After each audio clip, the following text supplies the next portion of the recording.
Ang intense ng mga kaganapan ngayon sa abot kamay na pangarap sapagkat manginginig sa galit si Giselle dahil sa ebidensyang ipapakita sa kanya ni Doktora Enriquez. Dito nga ay lakas loob na ipapakita ni Doktora Enriquez ang video niya kay Giselle kung saan ay makikita niya ang ginawa ni Doc Carlos kay Don Pepe kaya siya na cardiac arrest.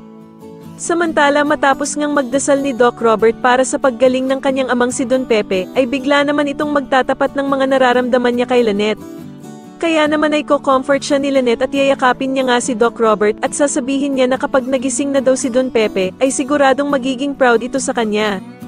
Subalit makikita naman ni Michael ang ginawang pag-comfort ni Lynette kay Doc Robert at dito nga ay agad niya itong isusumbong kay Doc Carlos. Pero habang nagsusumbong nga itong si Michael kay Doc Carlos ay bigla naman siyang makikita ni Doktora Denise at tatanungin niya nga ito kung bakit kailangan pa daw nitong paalam kay Doc Carlos ang ginagawa nila Lynette at Doc Robert. Sa kabilang banda naman habang nagaganap ang prayer vigil na ginawa ni Giselle para sa kanyang amang si Don Pepe ay mapag-uusapan nila Zoe at Moira na umattend din dito. Dito nga magugulat sila Annalyn dahil sa a-attend si Zoe na nakaitim na damit dahil para nga daw itong a-attend ng patay.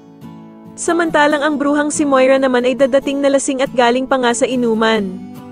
Kaya naman ay galit na kukamprantahin ni Giselle si Moira at tatanungin niya ito kung bakit daw ito pumunta ng lasing.